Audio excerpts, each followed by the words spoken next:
Hey, welcome to the basement. We have a silly episode of the basement for you today because not only did I feel like to recreate today's lesson, you had to be treated to a reading of the play, but when I read the play to the class, I stop and make clarifying comments. So I feel I need to do that. So I have the play queued up, ready to go. You can read along. It starts on page 3. If you locate page 3, the scene that I recorded for you is between Antigone and Ismene. And the reason this scene is important is because it sets up 2 points of view on the law that Creon has made. So, without further delay, allow me to introduce to you a very special episode of Antigone, the first scene. The first scene of Antigone was recorded without any audience at all. Now you know what you're in for. Now, I'm from ancient Greece, so this computer stuff is hard to figure out, but we'll see if I can call my sister up. Ah! There we go. The play will start here. My darling sister Ismene, we have had a fine inheritance from Oedipus. God has gone through the whole range of sufferings and piled them all on us. Grief upon grief, humiliation upon humiliation. And now this latest thing that our dictator has just decreed. You heard of it? Or perhaps you haven't noticed our enemies at work. Alright, so Antigone here is referring to that first decision that Creon makes when he assumes control of Thebes, the decision to not bury Polynices. So as you view this first conversation, you should be able to figure out whether or not Antigone agrees with the decision that Creon made to not bury her brother. No news, either good or bad, has come to me, Antigone. Nothing since the day we were bereaved of our 2 brothers. No, since the withdrawal of the Argive army last night, I've heard nothing about our loved ones to make me sad or glad. I thought as much. That's why I brought you outside the gate, so we could talk here, undisturbed.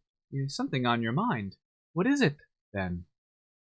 Only that our friend Creon has decided to discriminate between our brothers' corpses. Eteocles he buried with full honors to light his way to hell in a blaze of glory.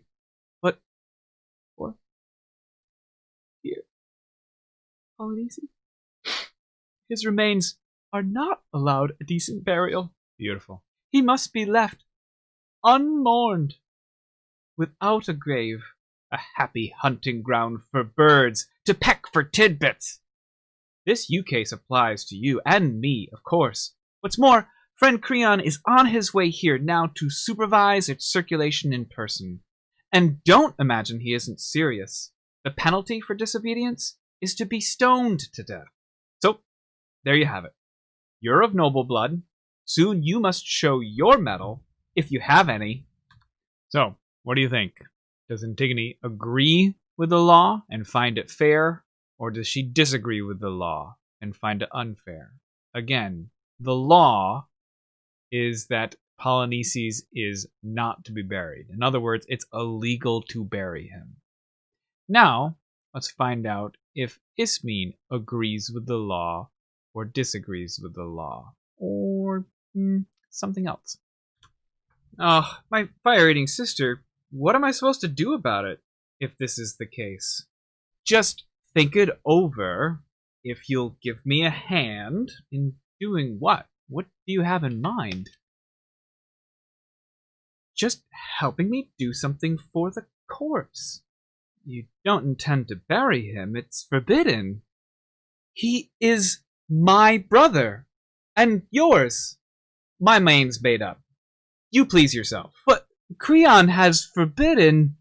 What Creon says is quite irrelevant. He is my brother. I will bury him. Oh, God, have you forgotten how our father died, despised and hated? How he turned detective to discover his own crimes, then stabbed his own eyes out with his own hands, and then Jocasta, who was both together his mother and his wife, hanged herself with a rope. Next, our two brothers became each other's murderers. We are left, we too. How terrible if we as well are executed for disobeying the lawful orders of the head of state. Oh, please remember, we are women, aren't we? Oh boy. We shouldn't take on men. In times of crisis, it is the strongest men who take control. We must obey their orders, however harsh. So while apologizing to the dead, regretting that I act under constraint, I will comply with my superior's orders. Sticking one's neck out would be merely foolish. Okay, so it's not like she loves that this has happened to her brother. But Ismene falls on the side of those of you who said that Heinz should not steal the medicine because that's against the law. And sure, you'd love to save Heinz's wife, but the law is the law. And that's what Ismene is saying here. I cannot disagree with my superior's orders. Creon is king. He says this. We've got to follow it. He also says that we're women and we can't do anything. And so Antigone is going to take some offense to that as well, which is pretty cool for 500 years before zero.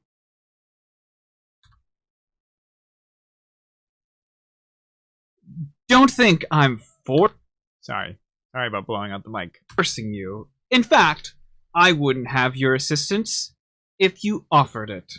You've made your bed. Lie on it. I intend to give my brother burial. I will be glad to die in the attempt. If it's a crime, then it's a crime that God commands. I then could face my brother as a friend and look him in the eyes. Why shouldn't I make sure I get on with the dead rather than the living? There is all eternity to while away below. And as for you, by all means, be an atheist if you wish. Okay, so now the question is, how do we determine if a law is fair or unfair? And there's lots of ways that we do that. Now, we have worked on this for centuries. That's the course that you're in right now, the roots of thought. All our understanding of what makes a law unfair or fair is based on the studies of all these other classical and modern societies and the way we talk about citizenship and the way we have molded society and continued to explore how we decide these things. And where human beings get their moral compass comes from a variety of places. And one of them certainly, and this is still true, is going to be our beliefs, our religion, our faith. So in this case, Antigone is saying that it is Polynices' right to be buried so that his soul can be at rest. And that isn't a right that one human being gives to another human being, but rather a right that God commands. It is bestowed upon Polynices simply because that is what he gets as a human being. That's strange to us because now our global understanding of what makes an afterlife or whether or not we just mold away in the ground or is going to be varied. It's going to come from all the different beliefs and practices that are out there. But we are talking about a very single belief system here in ancient Greece. And to her, it is an unalienable right for Polynices to be able to be buried so that he can go to the underworld safely.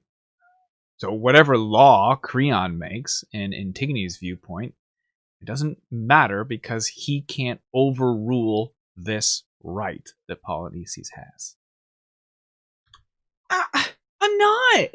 I'm simply powerless to act against this city's laws. That's your excuse. Goodbye. I'm going now to make a grave for our brother, whom I love. Oh, dear, I am terribly afraid for you. Don't make a fuss on my account. Look after your own skin. At least then, promise me that you will tell no one of this, and I'll keep quiet too. For God's sakes, don't do that. You're sure to be far more unpopular if you keep quiet. No, blurt it out. Please do. You're very That is cheerful. because I'm helping those I know that I should help. I only hope you can, but it's impossible. Must I hang back from trying just because you say I can't? If it's impossible, you shouldn't try at all. If that's your line, you've earned my hatred, and that of our dead brother too, by rights. Oh, kindly let me go on my foolish way, and take the consequences. I will suffer nothing worse than death in a good cause. All right, then. Off you go. I'm bound to say you're being very loyal, but very silly. I'm hanging up.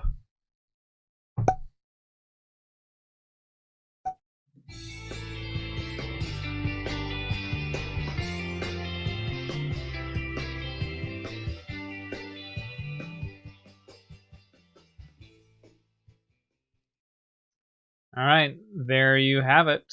A very silly presentation of the first dialogue, the first scene in Antigone between the two sisters. One sister, Antigone, who says no matter what Creon says the law is, he can't make a law that supersedes Polyneices' right to be given a proper burial, while Ismene, on the other hand, says, I may feel that way, but the law is the law. Thebes would fall apart if we do not do as our superiors tell us to. I'm going to follow the law. All right. That should catch you up. We did read the choral part that follows, and we did a little bit of Creon and the guard in the next scene. So you will have to read those on your own, but I wanted you to hear those notes that involved our conversation of Antigone and Ismene, because understanding this dilemma right here, and whether you yourself say like, Ismene, she's got the right of it. The king says I can't, I won't break the rules. Or those of you who say like, you go girl, Antigone, you got to do what's right.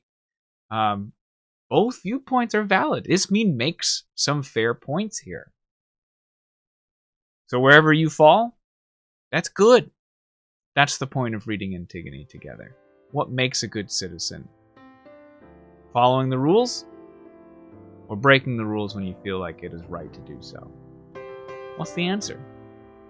That's a good question for Roots of Thought. Alright, see you again real soon.